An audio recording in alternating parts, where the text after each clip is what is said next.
श्रीमा श्री अरविंद एही श्री अरविंद पाठचक्र रे ऑनलाइन माध्यम रे योगदान करिथिबा भाई बापा मानकु नमस्कार। आजिर आलोच्य विषय प्रकृत प्रगति ट्रू प्रोग्रेस। प्रकृत प्रगति ट्रू प्रोग्रेस प्रसंग रे आलोचना करबा निमंते हैदराबाद रो संजीव भाई संजीव पात्र को मु अनुरोध करुछि। संजीव भाई तांकर वक्तव्य प्रदान करंतु। धन्यवाद भाई। वंदे मातरम। ओम नमो भगवते, ओम नमो भगवते, ओम नमो भगवते श्री अरविंदाय। प्रणाम at the lotus feet of the divine mother. मु समस्त मातृप्रेमी अभावी माननको नमस्कार जनाऊँ। आज सांझ प्रोग्राम रे मते सुजोग देथियारु मो भाई को कमल भाई को कृतज्ञता जनाऊँ। मां को कृतज्ञता रे आमे समस्त आज एठी उपस्थित होइछे। आज विषय वस्तु होची प्रकृत प्रगति, ट्रू प्रोग्रेस। आमे प्रोग्रेस कहिले आमे पिला बेले जतबे स्कूल रे पढिथिलु सब क्लास रे हमें प्रोग्रेस रिपोर्ट दिया जाए। गोटे क्लास रो गोटे क्लास को हमें जतबे जाओ गोटे प्रोग्रेस रिपोर्ट दिया जाए। हमें से प्रोग्रेस रिपोर्ट माने केते कोथरे मार्क आछि सेथरे हमें देखु और से मार्क देखि कि हमें नेक्स्ट हमें बापा मां को देखाओ और सब संगवान को भी देखाओ जे एतिक मोर मार्क आछि। और से प्रोग्रेस रिपोर्ट हमर गोटे बेंचमार्क रुए। से प्रोग्रेस रिपोर्ट हमर गोटे माने जेंति हमें मेडल पाऊ सेंति प्रोग्रेस रिपोर्ट जेति मार्क आछि वो से हिसाब रे हमें निजको गर्वित अनुभव करू बा दुखित अनुभव करू। किंतु हमें जेहेतु आध्यात्मिक लाइन रे अछु, आध्यात्मिक मार्ग रे मां को जानिया पे हमें अनुसंधित एथिरे मां को केस रे प्रोग्रेस केमती मेजर कराई परियो। एठी हमें समस्ते गोटे गोटे सोल, ग्रोइंग सोल और हमें समस्ते जतबे हमें प्रोग्रेस रिपोर्ट करा जीवो हमें सोल रो प्रोग्रेस रिपोर्ट हमें हमर जो टोटल व्यक्तित्व रो प्रोग्रेस रिपोर्ट निजे हमें ताको निजे तो किसेटा स्कूल रे के जंती प्रिंसिपल बा क्लास टीचर लिखि दियंदी एठी मा लिखि के दोछि। हमें सेटा तार रिपोर्ट ता हमें निजे ताको भीतर अनुसरण करिया पड़ियो जे मु एई वर्ष सपोज 1980 मसिया रो 1990 मसिया रो बा 2000 मसिया बा एई 2023 मसिया रो मां को जानलेनी मां का संस्पर्श रे आ मु मोर किछि प्रोग्रेस होछि ना नहीं से आत्म अनुशीलनटा करिवाटा होछि। हमें निजको निजरो प्रोग्रेसटा हमें करि पारछु कि नहीं सेटा होछि ता विषय मु कहया पे चाहूछि जे हमें केमती प्रोग्रेस केमती करिवा।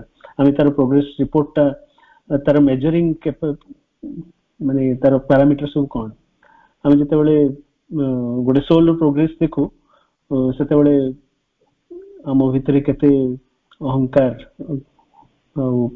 डिजायर कामना वासना अहंकार तापरे वाइटल रो बहुत क्वालिटी जेंति कि एंगर क्रोध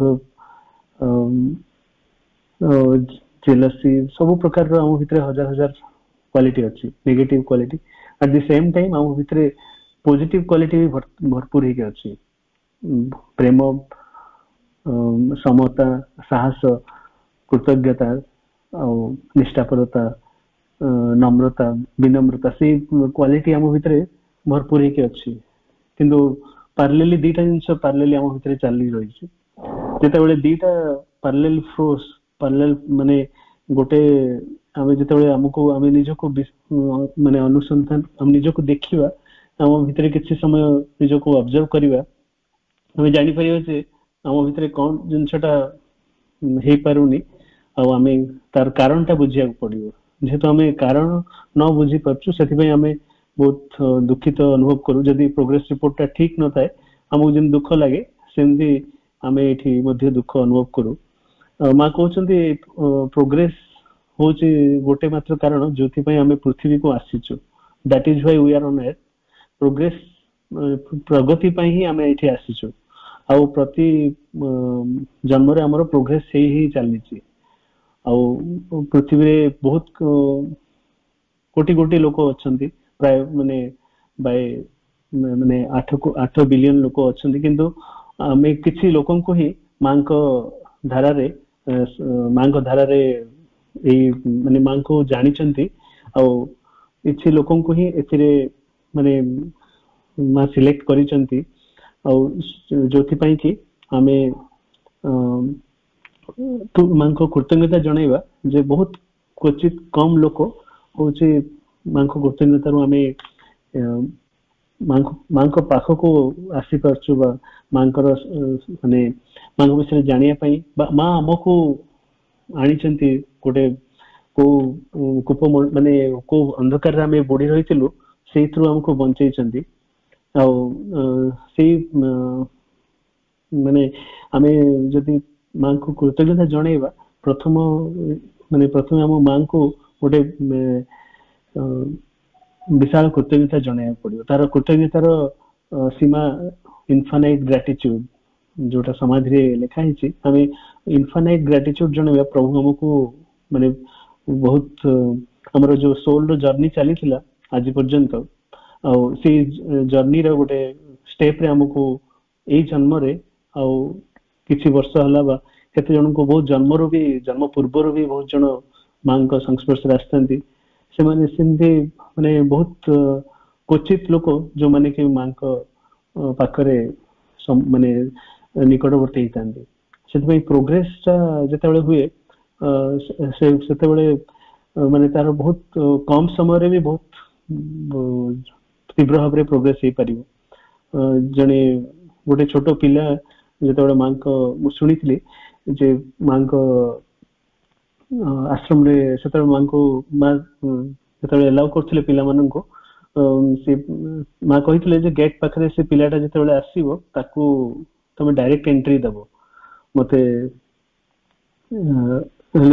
गेट रे जो छोट 3 वर्ष 4 वर्ष पिलाटा सी जिते आसे ताको माने समस्ते छाड़ दियंती आ सब से माँ को पाखरे जाए माँ सहित माँ ता सहित पूरा खेलती माने बहुत घंटा घंटा खेलती तापरे से जते बेले माने थरे एंती सब ऑर्गेनाइजर माने जते कि बड़ बड़ साधक हो माने समस्त सहित माँ कथा होतले गोटे इंटेंस डिस्कशन चलीथिला से समय रे से पिलाटा सडनली से डोर पाखे पहुंचला हेले माँ ता सहित संगे संग बंद करी कथबार्ता ता सहित खेलिया आरंभ कले खेलिया जते आरंभ कले से माने संगे संग 5 मिनिट समस्त भाविले कि गोटे एत बड़ डिस्कशन चली माँ बोधे अल्प समय रे छाड़ी देवे से पिलाटा सहित खेली तापरे माँ सहित खेलुचन जे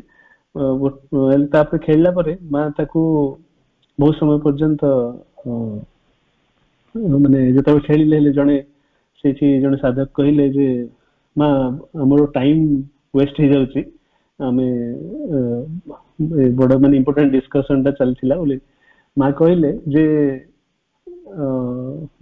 जति कि समय मु एठी तम टोटल समय तम मान सहित जति समय दउची ता आ सहित सेति समय बहुत इंपोर्टेंट बोली कहले ताठू माने जति कि कंबाइनली जति कि मु तम पई जति समय दउची आ सहित मु जति टाइम स्पेंड करूची सेटा बहुत इंपोर्टेंट ले से पिलाटा मेंती माने से तो छोटो क्लास जान नथला ले से जते बड़ हेची से तापरे स्कूल रे पास पढी से बोले माने से जर्मनी डॉक्टर हे कि सेठी बोले से अछि और बहुत वर्ष हलानी से आ कनेक्ट माने कांटेक्ट नाही जते से बहुत वर्ष परे माने अरविंद स्थापना ही सरची सेते से थरे आस्तिले जने साधक से जो 8-10 जन छिड़ाइले से भीतर जने साधक जे कि तांकर लास्ट समय माने शेष समय आस जाइतला तांको पाखको माँ ମାନେ ସେ ଯେହେତୁ ତାଙ୍କର କ୍ଲୋଜ ଥିଲେ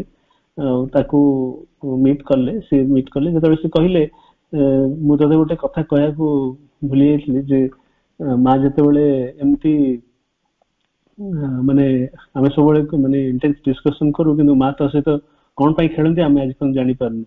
ଆଉ ମା ସେତେବେଳେ ତା ସହିତ ଘଣ୍ଟାଟେ ମାନେ ଏମିତି ଧରିକି ତା ସହିତ ଖେଳନ୍ତି। ଆଉ ସେ ଛୋଟ ବେବି ଥିଲା ସେତେବେଳେ ସେ ସେତେ ମନେ ରଖିନି, ହେଲେ ସେ ପିଲାଟା ଯେତେବେଳେ ଜର୍ମାନୀରେ ବଡ ମାନେ ଡକ୍ଟର ହେଇସାରିଛି, ସେ ବହୁତ ବଡ ମାନେ ପୋଷ୍ଟ ଗୋଟେ ନର୍ମାଲ ଲାଇଫ ଅର୍ଡିନାରୀ ଲାଇଫରେ ସେ ଅଛି। ସେଇଠି ସଡନଲି ଯେତେବେଳେ ତାକୁ ସେଇ ୱାର୍ଡ ଟା ଷ୍ଟ୍ରାଇକ୍ କଲା ଯେ ମା ମୋ ପାଇଁ ସବୁ କିଛି ଛାଡିକି ଏତେ ସମୟ ମତେ କାହିଁକି ଦଉଥିଲେ, ମାନେ ସେ ଗୋଟେ ଲାଇନ ଟା ତାଙ୍କୁ ଏତେ ହିଟ୍ କଲା ଯେ ମୁଁ ମାଙ୍କ ପାଇଁ କିଛି କରିନି। ସେଇ ମୋମେଣ୍ଟରେ ସିଏ ସବୁ କିଛି ଛାଡିକି ମାନେ ଅରୋଫିଲ ସେତେବେଳେ ବହୁତ ବଡ ଦରକାର ଥିଲା, ସେ ସେଇଠି ଆସିକି ମାଙ୍କ ମାନେ ସେ ଅରୋଭିଲ ର ମାନେ ଯେତେବେଳେ ତିଆରି ହେଇସାରିଥିଲା ତାପରେ 1980s ରୁ ସେଇ ସମୟରୁ ପୁରା ରହିଲେ। ଆଉ ମାନେ ଅରୋଭିଲ ର ଯୋଉ ମେଜର ୱାର୍କ ସବୁ ଥିଲା ବହୁତ ଗୁଡେ ପ୍ରୋଜେକ୍ଟ ସେ ମାନେ କମ୍ପ୍ଲିଟ କରିଥିଲେ। ଆଉ ମାନେ ମାଙ୍କ ଦୂରଦୃଷ୍ଟି ଗୋଟେ ଛୋଟ ପିଲାର ଯଦି ଆମେ ଦେଖିବା, ମା ବହୁତ ବ୍ୟାପକ ଭାବରେ ମା ଦେଖନ୍ତି ଗୋଟେ ପିଲାର ସମ୍ଭାବନା ଟା କୋଉଠି, ଆଉ ସେ ପିଲାର ଯୋଉ ପ୍ରୋଗ୍ରେସ ଟା ସେ ମାନେ ଆଫ୍ଟର 40 years ବା 50 years ତାର ସେଇଟା ମ୍ୟାଟର ରଖେନି। ସେ ଯଦି 30-40 ବର୍ଷ ହେଇସାରିଛି, ସେ ମାନେ ଏତେ ବର୍ଷ ପରେ ବି ମାଙ୍କ ପାଇଁ ମାନେ ନିଜକୁ ସମ୍ପୂର୍ଣ୍ଣ ଭାବରେ ସବୁ କିଛି ଛାଡିକି ସେଇ ମୋମେଣ୍ଟରେ ଆଉ ସେ ରିଟର୍ନ କରିନି। ସେ ଗୋଟେ ଲାଇନ ପରେ ସେ ଯେତେବେଳେ ଶୁଣିଛି ସେମାନେ ମାନେ ମାଙ୍କ ପାଇଁ ସମ୍ପୂର୍ଣ୍ଣ ଭାବରେ ନିଜ ଜୀବନଟାକୁ ଦେଇଦେଇଛି। ଆଉ ସେଇଠି ତାର ପ୍ରୋଗ୍ରେସ ସୋଲର ପ୍ରୋଗ୍ରେସ ସେଇଠି ହେଇଥିବ। ସେଥିପାଇଁ ଆମେ ସମସ୍ତେ ଯୋଉ ମୋମେଣ୍ଟରେ ଆମେ ମାଙ୍କୁ ଜାଣୁଛୁ, ସେଥିପାଇଁ ଆମ ପାଇଁ ବହୁତ ବହୁତ କ୍ରିଟିକାଲ ଜିନିଷ ଯେ କୋଉ ମୋମେଣ୍ଟରେ ଆମେ ମାଙ୍କୁ ଜାଣୁଛୁ, ସେ ମୋମେଣ୍ଟ ଟା ବହୁତ ଇମ୍ପୋର୍ଟାଣ୍ଟ। ଆଉ ସେଇ ମୋମେଣ୍ଟରୁ ଆମକୁ ପ୍ରତି ମୁହୂର୍ତ୍ତରେ ଆମେ ସଜାଗ ହେବାକୁ ପଡିବ। ଆଉ ମା କହୁଛନ୍ତି if you stop progressing you will die. Every moment that you spend without progressing is one step closer to your grave. ମାନେ ଆମର ଏଇ ଜୀବନଟାର ପ୍ରକୃତ ଲକ୍ଷ୍ୟ ହଉଛି ପ୍ରୋଗ୍ରେସ। ଆଉ ଯଦି ଆମେ ପ୍ରୋଗ୍ରେସ ନ କରୁଛୁ ଆମେ ଆମର ମୃତ୍ୟୁ ସହିତ ସମାନ। ଆଉ ଯଦି ଆମେ କିଛି ବି ଗୋଟେ ଷ୍ଟେପ ଗୋଟେ ଦିନ ଆମେ ଯଦି ପ୍ରୋଗ୍ରେସ ନ କରିକି କଟି ଯାଉଛି, ଗୋଟେ ମୁହୂର୍ତ୍ତ ମା କହୁଛନ୍ତି every moment that you stop progressing, ମାନେ ପ୍ରତି ମୁହୂର୍ତ୍ତରେ ଆମକୁ ପ୍ରୋଗ୍ରେସ କରିବାକୁ ପଡିବ। ଯଦି ଆମେ ପ୍ରୋଗ୍ରେସ ନ କରିପାରୁଛୁ ମାନେ one step closer to your graveyard ମାନେ ମାନେ ଶ୍ମଶାନ ପାଖକୁ ଯିବାର ଗୋଟେ ଷ୍ଟେପ ପାଖକୁ ଯାଉଛୁ। ଯଦି ଆମେ ଯାଉନୁ ମାଙ୍କ ପାଇଁ କିଛି ଆମେ ନିଜର କିଛି ପ୍ରୋଗ୍ରେସ ହଉନି। ଆଉ ସେଥିପାଇଁ ଆମକୁ ଯେମିତି ହେଲେ ଏଇ ପ୍ରଗତି ନିଜର ମାନେ ଇଣ୍ଟରନାଲ ପ୍ରଗତି କଥା ଆମକୁ ନିଜକୁ ଭାବିବାକୁ ପଡିବ। ଆଉ ସେଥିରେ ପ୍ରଥମେ ହଉଛି ମା କହୁଛନ୍ତି ଆମେ ସମସ୍ତେ ଗୋଟେ ମାନେ ଇମ୍ପସିବିଲିଟି, ଆମକୁ ଭଗବାନଙ୍କ କୃପାରୁ ହିଁ ଆମେ ସମସ୍ତେ ସେଇ ସମ୍ଭାବନା ସେ ଆମ ଭିତରେ ମା ସମ୍ଭାବନା ଦେଖିଛନ୍ତି ବୋଲି ଆମ ମାନଙ୍କ ମଧ୍ୟରେ ଆମକୁ ମା ଆମ ନିଜର କରି ରଖିଛନ୍ତି। ଆଉ ଆମେ ସମସ୍ତେ ମାଙ୍କ ଏଇ ଜନ୍ମରେ ମାଙ୍କୁ ଜାଣିପାରିଛୁ। ଆଉ କିନ୍ତୁ ମାଙ୍କ ପାଇଁ ବଞ୍ଚିବାଟା ବହୁତ ଇମ୍ପୋର୍ଟାଣ୍ଟ, ଯୋଉଥିପାଇଁ ଆମକୁ ଏଇ ଜୀବନଟା ଦିଆଯାଇଛି। ଆଉ ସେଥିପାଇଁ ଗୋଟେ ମୋମେଣ୍ଟ ବି ଆମେ ନଷ୍ଟ କରିବାନି। ଆଉ ମା କହୁଛନ୍ତି it is not the number of years that you have lived that makes you old, you become old when you stop ପ୍ରୋଗ୍ରେସିଂ।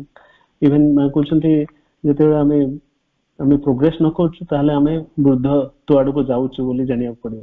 ସେଥିପାଇଁ ଆମକୁ ସେ ଗୋଲ ଟା କେବେ ଫରଗେଟ କରିବାନି, ଆମେ କେବେ ବି ଭୁଲିବାନି ସେ କଣ ପାଇଁ ଆମେ ଏଠିକି ଆସିଛୁ, କଣ ଆମେ କେବେ ଆସ୍ପୃହା ଆମ ଭିତରେ ଯୋଉ ଆସ୍ପୃହାର ଅଗ୍ନି ଜଳୁଛି ମାନେ ଜନ୍ମ ଜନ୍ମରୁ, ସେଇ ଆସ୍ପୃହାର ଅଗ୍ନିଟାକୁ ଆମେ ତୀବ୍ର ଭାବରେ ଜଳି ରଖିବାକୁ ପଡିବ। ଆଉ ନହେଲେ ଆମର ପ୍ରୋଗ୍ରେସ ଟା ହଲ୍ଟ ହେଇଯିବ। ଆଉ ସେଥିପାଇଁ ପ୍ରତି ବର୍ଷ ଏବେ ଯେମିତି ଆଉ ଅଗଷ୍ଟ ମାସ ହେଲାଣି, ଆଉ 4 ମାସରେ ଏଇ ବର୍ଷଟା ବି ସରିଯିବ। ସେଥିପାଇଁ ଯଦି ମା କହୁଛନ୍ତି a year spent uselessly is a year during which no progress has been accomplished, no growth in consciousness has been achieved, no further step has been taken towards perfection. ଆମେ ୟୁଜଲେସଲି ଯଦି ଆମେ ଗୋଟେ ବର୍ଷଟାକୁ ସ୍ପେଣ୍ଡ କରିଦବା ମାନେ ତାକୁ କେତେବେଳେ କୁହାଯିବ ଯେତେବେଳେ ଆମେ କିଛି ପ୍ରୋଗ୍ରେସ କୌଣସି ପ୍ରଗତି ହେଇନି ବା ଆମ ଚେତନାରେ କୌଣସି ଗ୍ରୋଥ ହଉନି। ଯଦି ଆମର ଆମେ କୌଣସି ଷ୍ଟେପ ବି ନେଇନୁ ଆମର ପରଫେକ୍ସନ ପାଇଁ, ସେଇ ସମ୍ପୂର୍ଣ୍ଣତା ଆଡକୁ କୌଣସି ଷ୍ଟେପ ବି ନେଇନୁ, ତାହେଲେ ଆମର ସେ ଗୋଟେ ଗୋଟେ ବର୍ଷ ଆମ ସାମ୍ନାରେ ଚାଲି ଯାଉଛି, ଆମକୁ ସେଇ ପ୍ରତିଟି ବର୍ଷରେ ଆମେ ମାନେ କେମିତି ତାକୁ ଭଗବାନଙ୍କ ପାଇଁ ୟୁଜଫୁଲ କରିବା, ତାକୁ ସେଇଟା ଆମର ମୂଳ ଲକ୍ଷ୍ୟ ରହିବା ଦରକାର। ହେଲେ ପ୍ରୋଗ୍ରେସ କହିଲେ ଆମେ ଯଦି ପ୍ରଗତି କହିଲେ ଆମେ ଯଦି ଅର୍ଡିନାରୀ ଲାଇଫରେ ଲୋକମାନଙ୍କୁ କୁହାଯାଏ ଯେ ମାନେ ଇଏ ଜମି ବଙ୍ଗଳା ବା କାର ଯାହାବି ଗୋଟେ ଘର ହଉ, ଫ୍ୟାମିଲି ଲାଇଫ, ମ୍ୟାରେଜ ସବୁ ଏଇଆ ସବୁ ଗୋଲ ବା ମେଡିକାଲ ଇଞ୍ଜିନିୟରିଂ ଏସବୁ ତ ମାନେ ଇଏ ସରିଲା ପରେ ଏ ସବୁ ଗୋଟେ ଗୋଟେ ଗୋଲ ସେଟ ଦିଆ ହେଇଛି, ସମାଜ ସବୁ ଲେଖିକି ରଖିଛି, ଏଇଟା ହେଲେ ସିଏ ଗୋଟେ ସକ୍ସେସଫୁଲ ବୋଲି। ମାନେ ବାହାର ମେଟେରିଆଲ ଆଚିଭମେଣ୍ଟ, କିଏ କେତେ ବିଲ୍ଡିଂ, କିଏ କେତେ ମାନେ ମନି ରଖି ପାରିଲା, କିନ୍ତୁ ଏଇଟା ହଉଛି ପ୍ରକୃତ ପ୍ରୋଗ୍ରେସ ନୁହେଁ। ମେଟେରିଆଲ ଆଚିଭମେଣ୍ଟ ଆମର ପ୍ରକୃତ ମେଜର ନୁହେଁ। ଆମର ମେଜର ହଉଛି, ଆମର ସାର୍ଟିଫିକେଟ ର ମେଜର ହଉଛି ସ୍ପିରିଚୁଆଲ ଆଚିଭମେଣ୍ଟ। ଆମେ କେତେ ଇନୱାର୍ଡଲି ଆମେ ପ୍ରୋଗ୍ରେସ ରହୁଛୁ, ମାନେ ଦିଟା ଲାଇଫ ଚାଲିଛି, ଯୋଉଟା କି ଗୋଟେ ଇନୱାର୍ଡ ଲାଇଫ, ଆଉଟୱାର୍ଡ ଲାଇଫ। ଇନୱାର୍ଡଲି ଆମେ କେତିକି ସମୟ ମାଙ୍କ ସଂସ୍ପର୍ଶରେ ରହିଲୁ, ସେଇଟା ହିଁ ଆମର ପ୍ରକୃତ ପ୍ରୋଗ୍ରେସ। ମା କହୁଛନ୍ତି ଆମେ ଇଭେନ ମାନେ ଆମର ପ୍ରକୃତ ଏଜ ମଧ୍ୟ ସେଇଟା, କେତିକି ମୋମେଣ୍ଟ ଆମେ ମାଙ୍କ ସହିତ ଭିତରେ ଇଣ୍ଟରନାଲି ମାନେ ଅନ୍ତର୍ନିହିତ ସମ୍ପର୍କ ବନେଇଛୁ, ସେଇଟା ହଉଛି ଆମର ପ୍ରକୃତ ଏଜ। ଆଉ ଏଇ ଜନ୍ମରେ ଆମେ ସେଥିପାଇଁ ବାହ୍ୟ ମାନେ ପ୍ରଗତି ଅପେକ୍ଷା ଆମର ଭିତରେ ଯୋଉ ସୋଲ ଅଛି ବା ସାଇକିକ ଚୈତ୍ୟ ସତ୍ତା ଅଛି, ତାର ଗ୍ରୋଥ ପାଇଁ ଆମେ କଣ କରୁଛୁ ସେଇଟା ହଉଛି ଆମକୁ ଦେଖିବାକୁ ପଡିବ। ମନ ପ୍ରାଣ ଶରୀର ବା ତାର ଗ୍ରୋଥ, ସେଇଟା ହଉଛି ପ୍ରକୃତ ପ୍ରୋଗ୍ରେସ ନୁହେଁ। ଆଉ ସେଇଟା ଗୋଟେ ଷ୍ଟେପ ପାଇଁ ଦରକାର ପଡିପାରେ, କିନ୍ତୁ ପ୍ରକୃତ ପ୍ରୋଗ୍ରେସ ଟା ହଉଛି ଆମର ଚୈତ୍ୟ ସତ୍ତା। ଆଉ ଯେତେବେଳେ ଆମେ ବାହ୍ୟ ପ୍ରୋଗ୍ରେସ କଥା କହୁଛୁ, ସେତେବେଳେ ଗୋଟେ ସେଲଫିଶ ମୋଟିଭ ଥାଏ ଯେ ମୁଁ ମୋର ଆଉଟ ଅଫ ପର୍ସନାଲିଟି, ସେଟା ଗୋଟେ ସୋସାଇଟିରେ ଗୋଟେ ଯେମିତି ଆମକୁ ଗୋଟେ ମିଳେ କିଛି ଆଚିଭମେଣ୍ଟ, ରିୱାର୍ଡ, ରେକଗ୍ନିସନ ପାଇଁ। କିନ୍ତୁ ଏଇଥିରେ ହଉଛି କେବଳ ମାଙ୍କ ପାଇଁ ଯେତେବେଳେ ଆମେ କରୁ, ସେ ପ୍ରତିଟି ମୋମେଣ୍ଟ ହଉଛି ଆମେ ଡିଭାଇନଙ୍କ ପାଇଁ, ପ୍ରତିଟି ଡିଭାଇନ ମିଶନ ପାଇଁ ଆମେ ଯେମିତି ରହିଛୁ, ପ୍ରତିଟି ଅବସ୍ଥା ହଉଛି ଭଗବାନ କେମିତି ଅଧିକରୁ ଅଧିକ ଜାଣିବା ଆଉ ତାଙ୍କୁ ନେଇକି ଆମେ ଗ୍ରୋ କରିବା, ସେଇଟା ହଉଛି ଆମର ପ୍ରକୃତ ଉଦ୍ଦେଶ୍ୟ। ଆଉ ଏଥିରେ କୌଣସି ନ୍ୟାରୋନେସ ନଥିବ, ଏଥିରେ କେବଳ ୱାଇଡନେସ ଥିବ, ମାନେ ବିଶାଳତା ବା ବ୍ୟାପକତା ଆମର ଚେତନାରେ ଆମେ ଗୋଟେ ବିଶାଳତା ଆଡକୁ ଥିବ, କୌଣସି ଆମର ମାନେ ନ୍ୟାରୋନେସ ନଥିବ।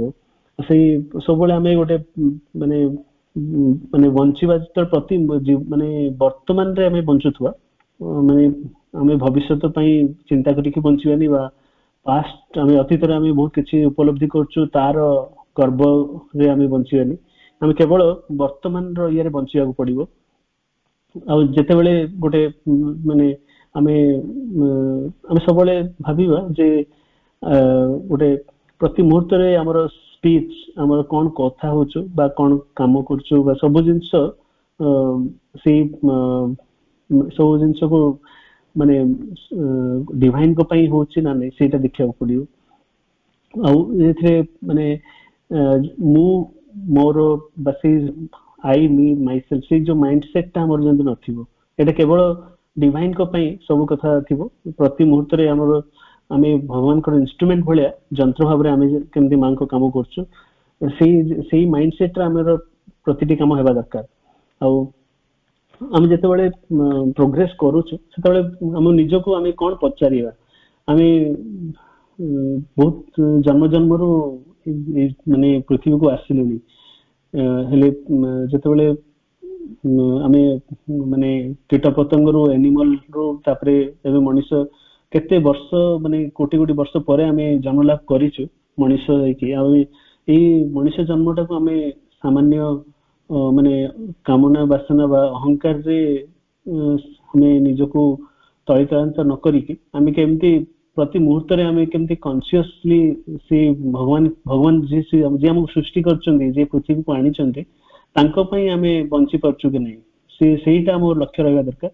ପ୍ରତିଟି ମୁହୂର୍ତ୍ତରେ ଆମେ କନସିୟସ ରହିପାରୁଛୁ କି ନାହିଁ, ମୁଁ ପ୍ରତି ମୁହୂର୍ତ୍ତରେ ଭଗବାନଙ୍କ ସହିତ ସେ ମାଙ୍କ ସହିତ ମୋର ସମ୍ପର୍କଟା ବଢୁଛି କି ନାହିଁ ନା ମା ପ୍ରତି ମୁହୂର୍ତ୍ତରେ ମା ମତେ ଦେଖୁଛନ୍ତି ବୋଲି ମୁଁ ମାନେ ସେମିତି always behave as if mother is watching you ସେ ଚେତନାରେ ଯଦି ମୁଁ କାମ କରିବି ତାହେଲେ ସବୁ କିଛି ସମ୍ଭବ ମାନେ ଆଉ କିଛି ଭୁଲ ଭଟକା ବି ହବନି ସେଇ ମାଇଣ୍ଡ ସେଟରେ ଆମେ ଯେତେବେଳେ ନ ରହୁଛୁ ସେତେବେଳେ ବହୁତ ପ୍ରକାରର ନେଗେଟିଭ ଜିନିଷ ହୁଏ ଆଉ ସେତେବେଳେ ଆମେ ଯେତେବେଳେ ଆମର ନିଜର ଡିଜାୟାର କୁ ସାବ୍ୟସ୍ତ କରୁଛୁ ବା ନିଜର ଏଙ୍ଗର ଆମର ଅହଙ୍କାର ବା ଘୃଣା ବା ଈର୍ଷା ପରାୟଣ ଏମିତି ହଜାର ହଜାର ଆମ ଭିତରେ ଡିଫେକ୍ଟ ଅଛି ଯାହାକୁ ଆମେ ଆମକୁ କଣ୍ଟ୍ରୋଲ କରିବାକୁ ପଡିବ ରିଜେକ୍ଟ କରିବାକୁ ପଡିବ ଆଉ ଆମେ କିନ୍ତୁ ଆମେ ବେସରେ ଆମେ ଜାଣିଥିବା ଦରକାର ଯେ ଆମେ ଯେହେତୁ ଗୋଟେ ଏନିମଲ ରୁ ସୃଷ୍ଟି ହେଇଛୁ ଏନିମଲ ଇନଷ୍ଟିଙ୍କ୍ଟ ଆଉ ଆମ ଭିତରେ ସବୁ ଅଛି କିନ୍ତୁ ଆମେ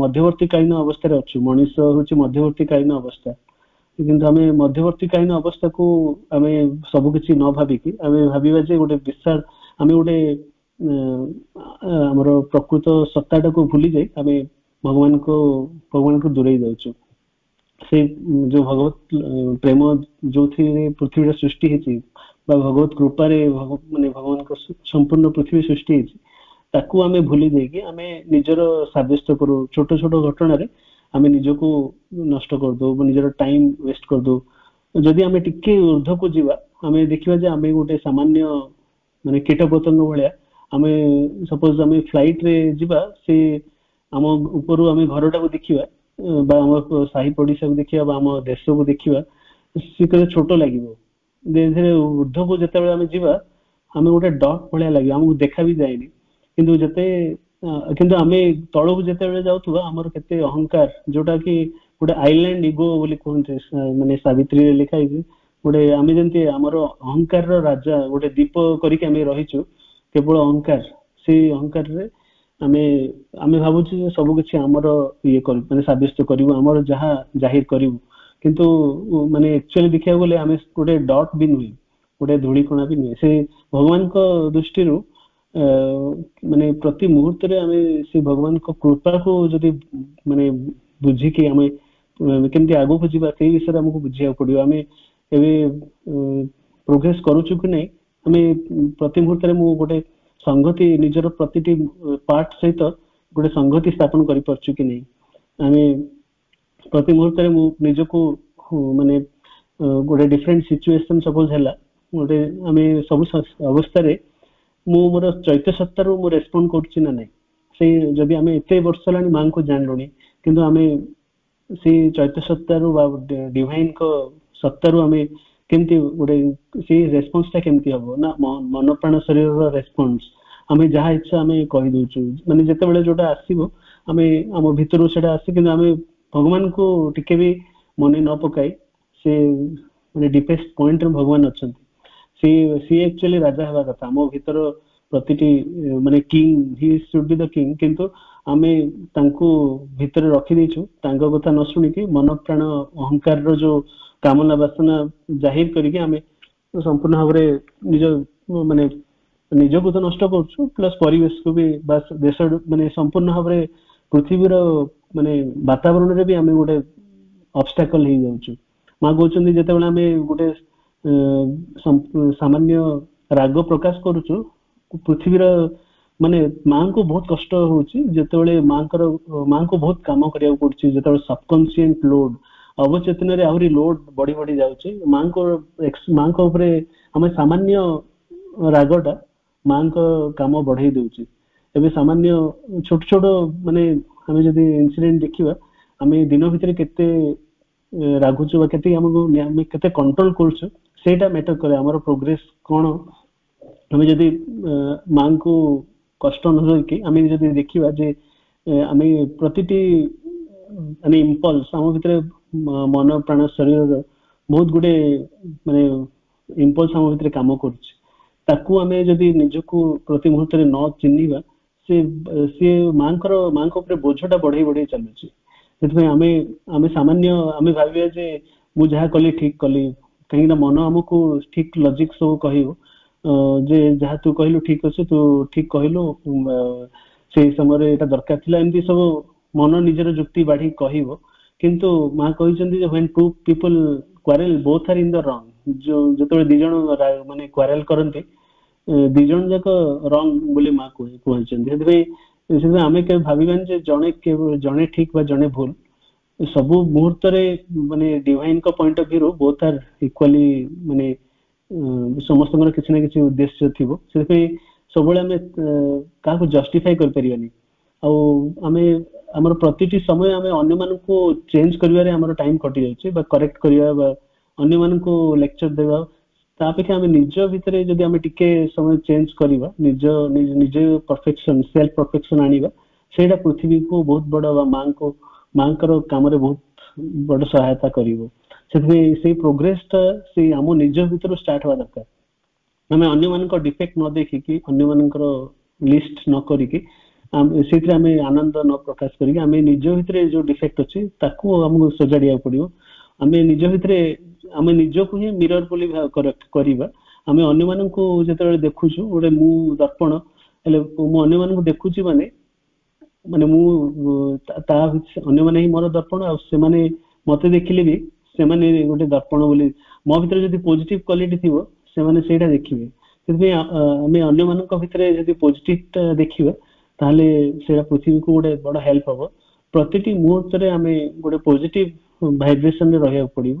ଆଉ ପ୍ରତିଟି ସିଚୁଏସନ ରେ ବି ମା କହୁଛନ୍ତି ଯେମିତି କି ଗୋଟେ ଡିଭାଇନ ଏକ୍ସପେରିମେଣ୍ଟ, ଯେମିତି ଆମ ସବୁ ସମୟରେ ଆମେ ଗୋଟେ ଡିଭାଇନଙ୍କର ମାନେ ଦିବ୍ୟଙ୍କର ସବୁ ପ୍ଲାନ, ଗ୍ରେଟ ଡିଭାଇନ ପ୍ଲାନ ହିସାବରେ ସବୁ ଜିନିଷ ହଉଛି। ସେ ତାକୁ ଆମକୁ ଗ୍ରହଣ କରିକି ଆଗକୁ ଯିବାକୁ ପଡିବ। ଆଉ ତାକୁ ଚ୍ୟାଲେଞ୍ଜ କରିକି ବା ତା ପାଇଁ ଆମେ ମାନେ ବ୍ୟସ୍ତ ହେଇକି ବା ଡିପ୍ରେସନ ଆଡକୁ ନ ଯାଇକି କିଛି ଲାଭ ନାହିଁ। ସେଥିପାଇଁ ଆମକୁ ପ୍ରତି ମୁହୂର୍ତ୍ତରେ ଆମେ ଗୋଟେ ସବୁ ଜିନିଷକୁ ଗ୍ରହଣ କରିବାକୁ ପଡିବ, ଶିଖିବାକୁ ପଡିବ। ଆଉ ମୁଁ ସବୁ ମୁହୂର୍ତ୍ତରେ ଜାଣିବାକୁ ପଡିବ ଯେ ମୁଁ ଆଇ ଏମ୍ ନଥିଙ୍ଗ। ପ୍ରତି ମୁହୂର୍ତ୍ତରେ ମୁଁ ନିଜକୁ କହିବି ଯେ I M Nothing, I M just a part in the divine creation. ଆଉ ମୁଁ ସେଇ ମାନେ ମୋ ଭିତରେ କିଛି ଯେମିତି ବି ମାନେ ସେଲଫିଶନେସ ବା କୌଣସି ମୋଟିଭ ନଥିବ, ଯାହାବି ମୁଁ କରିବି ସେଥିରେ ମାଙ୍କ ପାଇଁ ସବୁ କିଛି ସେଇ ଭାବନାରେ ଆମକୁ କରିବାକୁ ପଡିବ। ତାପରେ ସବୁ ମୁହୂର୍ତ୍ତରେ ଆମେ ଗୋଟେ ଗ୍ରାଟିଚ୍ୟୁଡ ସେନ୍ସରେ ରହିବାକୁ ପଡିବ। ଆଉ ଯେତେବେଳେ ଆମର ଇନୱାର୍ଡଲି ଆମେ ଯେତେବେଳେ ଆୱେକେନ୍ କରିବା ନିଜକୁ, ନିଜର ସାଇକିକ ମାନେ ସବୁବେଳେ ଗୋଟେ ଲାଇଟ, ସେ ଇନୱାର୍ଡଲି ସେ ଲାଇଟ ବା ଗୋଟେ ଫୋର୍ସ ବା ଶାନ୍ତି, ସେ ଡିଭାଇନ ନଲେଜ କୁ ଆମେ କେମିତି ଆବାହନ କରିବା, ସେଥିପାଇଁ ଆମ ଭିତରେ ସେ ଫୋର୍ସ ଟା ଡିସେଣ୍ଡ କରିବ। ଆମେ ତା ପାଇଁ ଆମର ବେସ ଟା ତା ପାଇଁ ତିଆରି କରିବାକୁ ପଡିବ। ଯଦି ଆମେ ସାଇକିକ ରେ ମାନେ ଚୈତ୍ୟ ସତ୍ତା ହିଁ ସବୁ କିଛି ଜାଣିପାରେ, ସେ ଚୈତ୍ୟ ସତ୍ତାକୁ ହିଁ ଆମକୁ ରେଡି କରିବାକୁ ପଡିବ।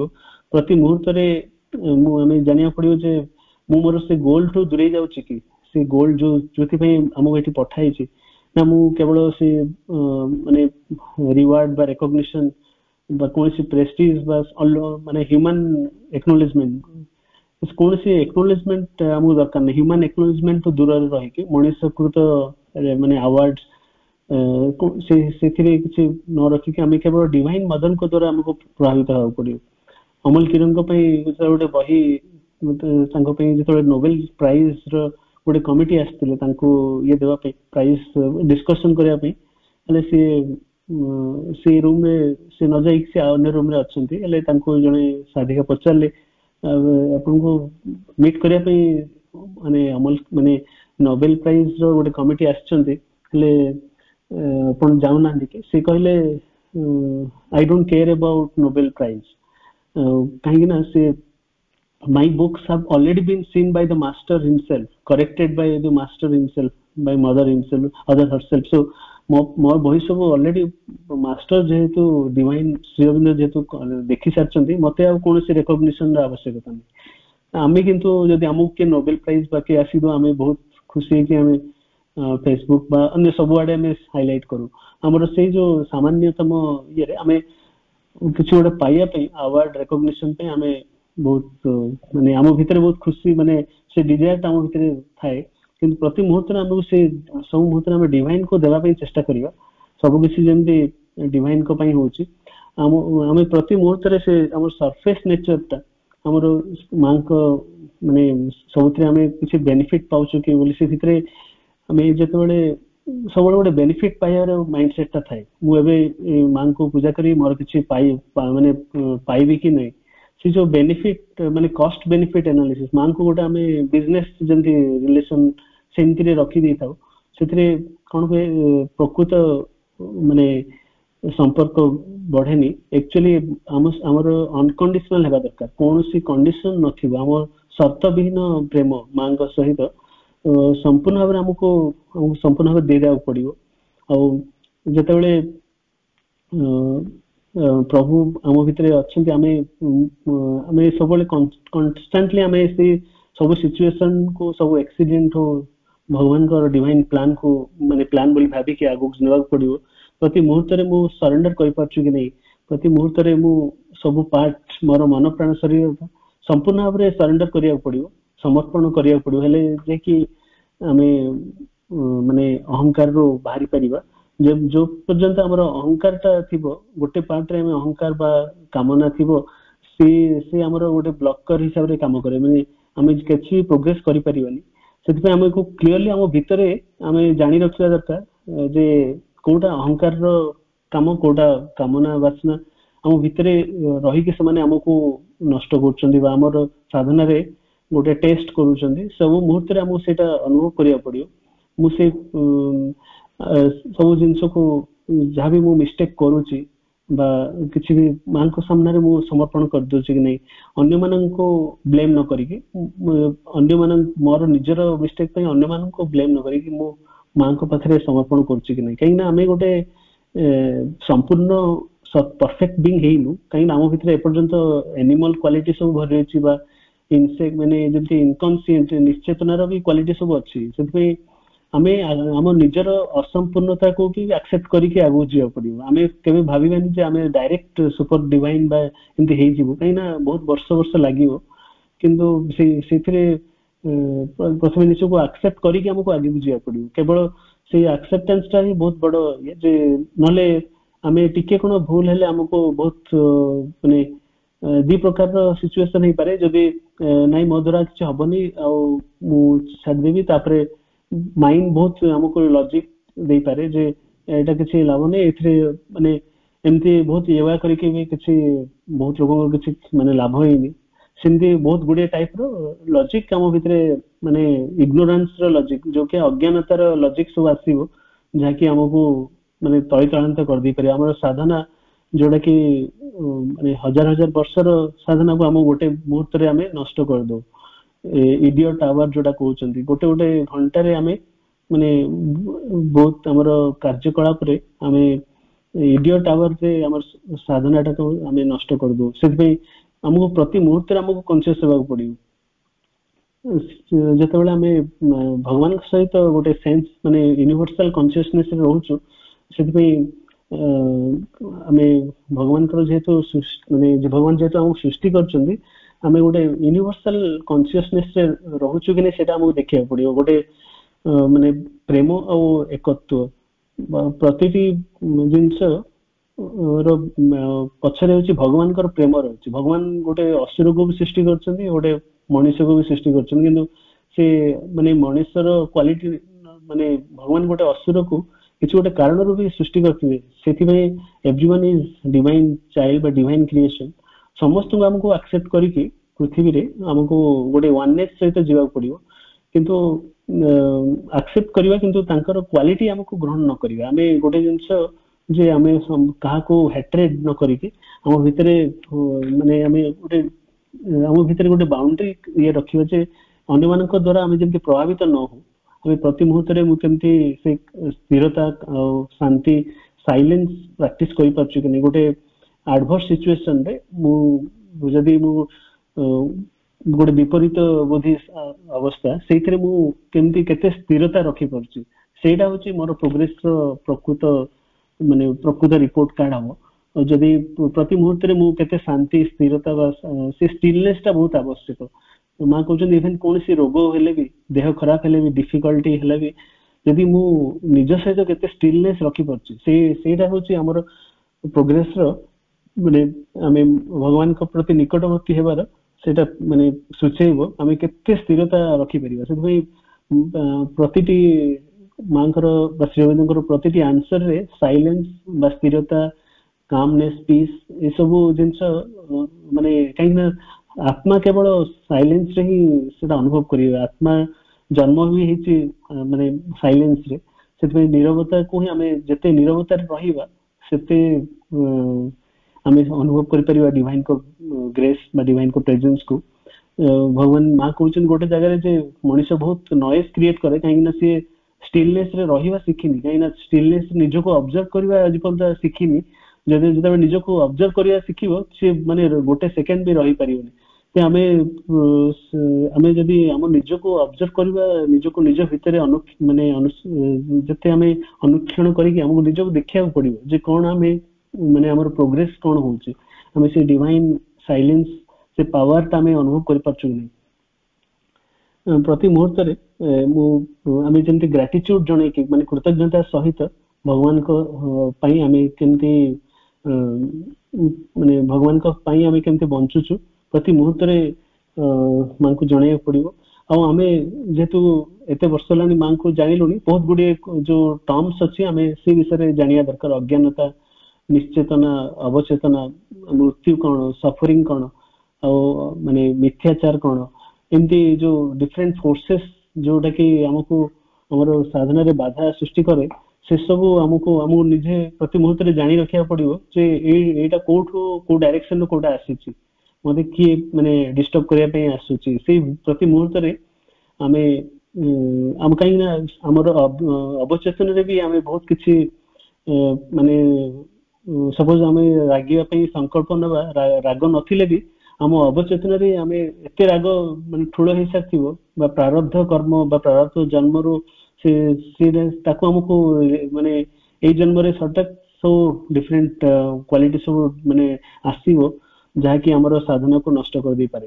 ସେଥିପାଇଁ ପ୍ରତି ମୁହୂର୍ତ୍ତରେ ଆମେ କେମିତି ମାନେ ଚେତନାଶୀଳ ହବା, ସେ ପ୍ରତିଟି ମିନିଟ ଆମେ କେମିତି ମାଙ୍କ ପାଇଁ ନିଜକୁ ଦେଇପାରିବା, ସେ ଅଗ୍ନିଟା ଆମ ଭିତରେ ଜଳେଇ ରଖିବାକୁ ପଡିବ। ଆଉ ଯେତେବେଳେ ଆମେ ସେ ସାଇଲେନ୍ସ, ଇନର ସାଇଲେନ୍ସ ଟା ପ୍ରାକ୍ଟିସ କରିବା, only in silence that a true progress can be made. It is only in silence that a true progress can be made. It is only in silence that one can rectify a wrong movement. It is only in silence that one can be of help to somebody else. ଆମେ କେବଳ ନିରବତା ବା complete ନିରବତାରେ ଆମର ପ୍ରକୃତ progress ହେଇପାରିବ। କେବଳ ପ୍ରକୃତ ନିରବତାରେ ଆମେ ଗୋଟେ ରଙ୍ଗ ମୁଭମେଣ୍ଟ କୁ ଠିକ କରିପାରିବା। ଆଉ ଗୋଟେ ପ୍ରକୃତ ନିରବତାରେ ଆମେ ଯଦି ରଖିବା ହେଲେ ଆମେ କାହାକୁ ଗୋଟେ ହେଲ୍ପ କରିବା ପାଇଁ ମାନେ ସମକ୍ଷ ହେଇପାରିବା।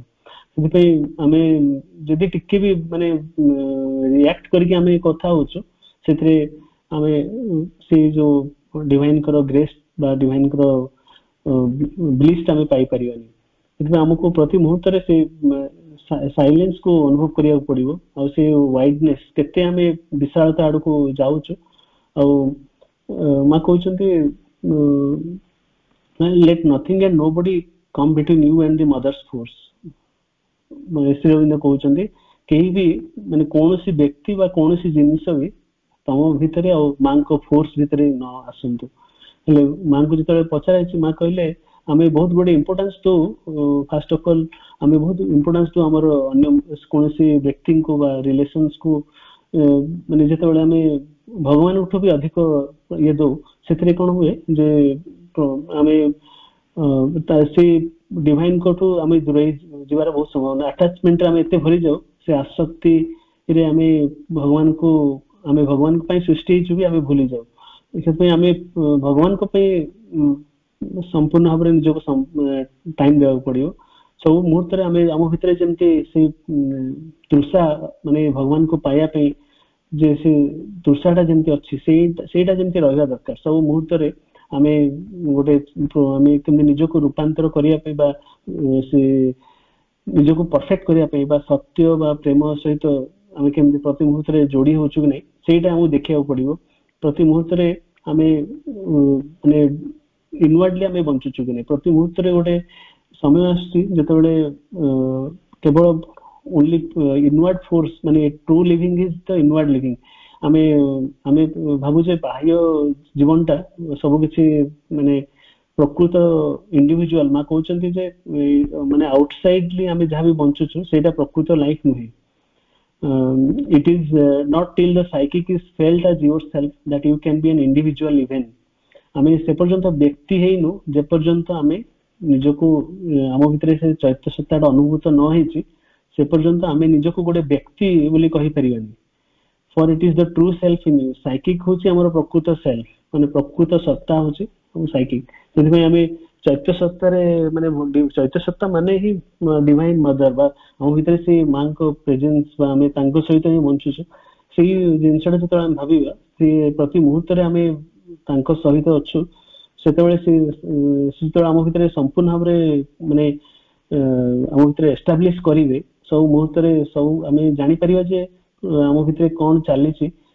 कौन सी मूवमेंट प्रकृत माने डार्क मूवमेंट्स हो बा कौन सी गुड मूवमेंट्स हो सब जिनस को आमे जानि परिबा आ सब किछ को आमे समर्पण करिबा माने सेल्फ गिविंग निजको से भगवान को पाखरे देई परिबा मां कहछन जे पर्यंत आमे प्रकृत सेल्फ को न चिनिचु से पर्यंत आमे गोटे पब्लिक प्लेस बले रहितिबा माने जेमति कि बहुत गुडे फोर्स आम भितर काम करछि मन प्राण शरीर आम भितर के कुआडे नौचंदी आमे जेमति जानन था जेमति आमे मॉल रे थिला बले आमे के कुआडे आमे देखु प्रति मुहूर्त रे हमर माइंड चेंज होतु बा गोटे फिल्म हॉल रे जेमति प्रति मुहूर्त रे सेमति आमे जे पर्यंत before the true self is known you are a public place not a being बोली कहउछंदी से आमे प्रकृत रे इंडिविजुअल पर्यंत हेइनु सेति इंडिविजुअल रो आमे जदी पब्लिक प्लेस माने आमे जदी पब्लिक गोटे जेमते क्राउड रो आमे भितरे एक्चुअली तीनटा क्राउड आम भितरे काम करछन मन प्राण शरीर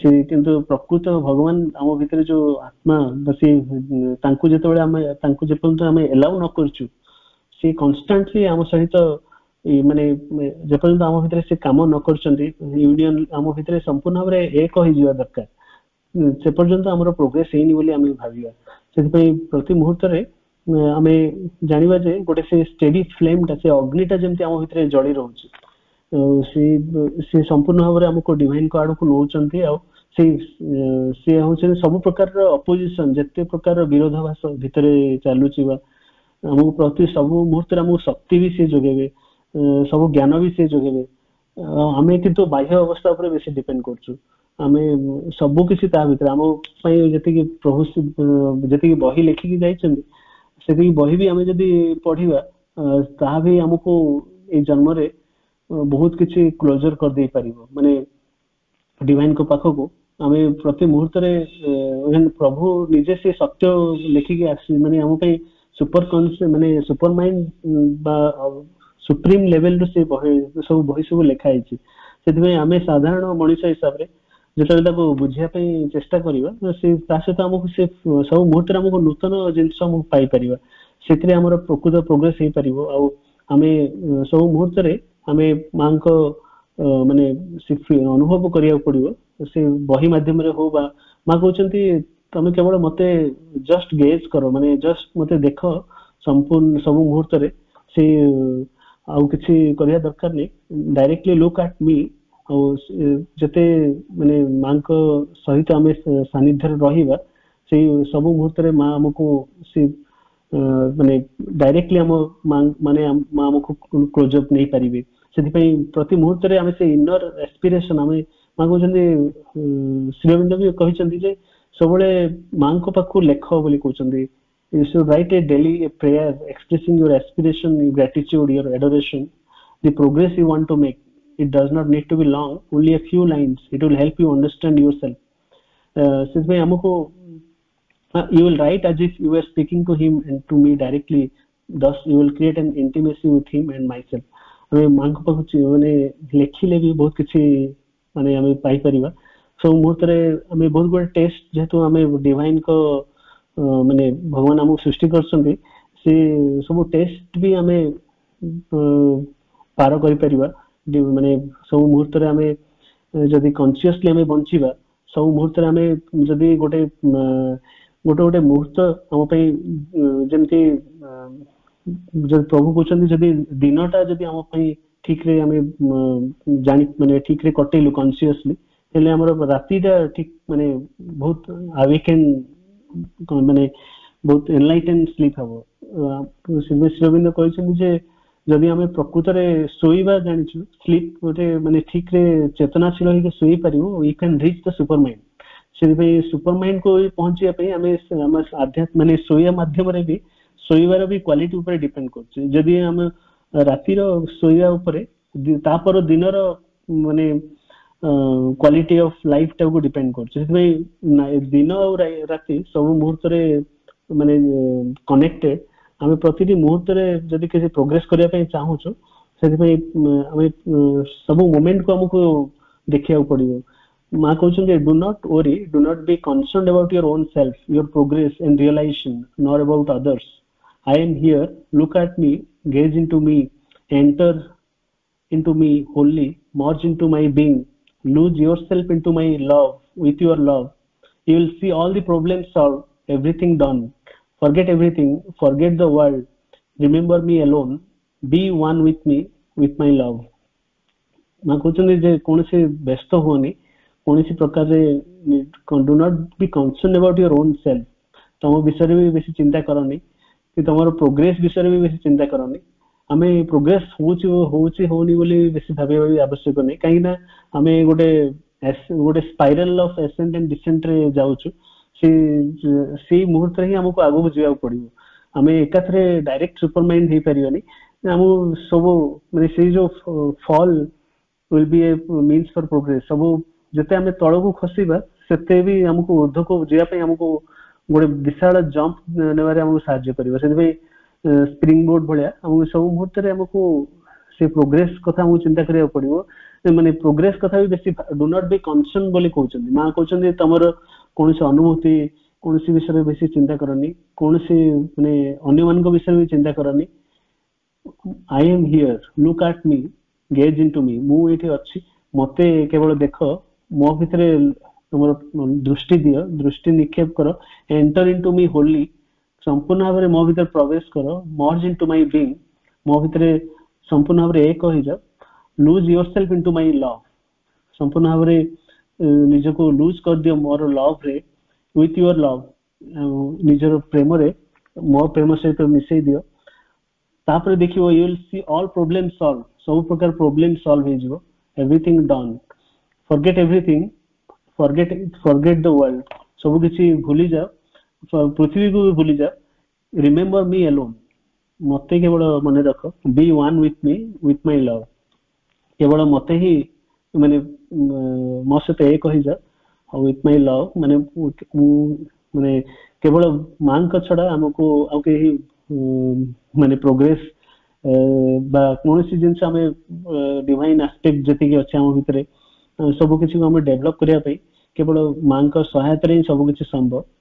ମାନେ ସାବିତ୍ରୀ ବି ଡିଭାଇନ ମଦରଙ୍କର ଆବିର୍ଭାବ ହେଲା ପରେ ହିଁ ପୃଥିବୀରେ ମାନେ ଯୋଉ ଶ୍ରୀରବୀନ୍ଦ୍ରଙ୍କର ଯୋଉ ଟୋଟାଲ ଅନୁଭୂତିଟା ଯାହାବି ସୁପର ମାଇଣ୍ଡଙ୍କର କାମ ଏକ୍ଜିକ୍ୟୁସନ ରେ ମା ହେଲ୍ପ କରିଛନ୍ତି। ସେଥିପାଇଁ ବିନା ମାଙ୍କ ହେଲ୍ପରେ କୌଣସି ସମ୍ଭବ ହବନି। ସେ ମାଙ୍କୁ ଆମେ ସମ୍ପୂର୍ଣ୍ଣ ଭାବରେ ନିଜକୁ ଦେଇଦେବାକୁ ପଡିବ। ଆଉ ଯେତେ ଆମେ ମାଙ୍କ ପାଖରେ ନିଜକୁ ସମର୍ପଣ କରିବା ସେତେ ସେ ପ୍ରକାରରେ ଆମକୁ ମାଙ୍କର ହେଲ୍ପ ମିଳିବ। ଆଉ ସେଇ ଚେତନାରେ ଆମେ ମାନେ ପ୍ରକୃତ ଡିଭାଇନ ଲଭ ଆଉ ୱାନନେସ ସହିତ ଆମେ ଏକତ୍ව ଆଉ ଡିଭାଇନ ପ୍ରେମ ସହିତ ଆମେ ମିଶି ପାରିବା। ଏତିକି ମୁଁ କହୁଛି। ଆଉ ମାଙ୍କ ପାଖରେ କୃତଜ୍ଞତା, ଗ୍ରାଟିଚ୍ୟୁଡ ଟୁ ଦ ଡିଭାଇନ ମଦର। ବନ୍ଦେ ମାତରମ୍। ବର୍ତ୍ତମାନ 1 ମିନିଟ ମାଙ୍କ ନାମ ଜପ କରିବା ସହିତ ଆଜିର ଶ୍ରୀଅରବିନ୍ଦ ପାଠଚକ୍ରକୁ ସମାପ୍ତ କରିବା। ମା ମା ମା ମା ମା ମା ମା ମା ମା ମା ମା ମା ମା ମା ମା ମା ମା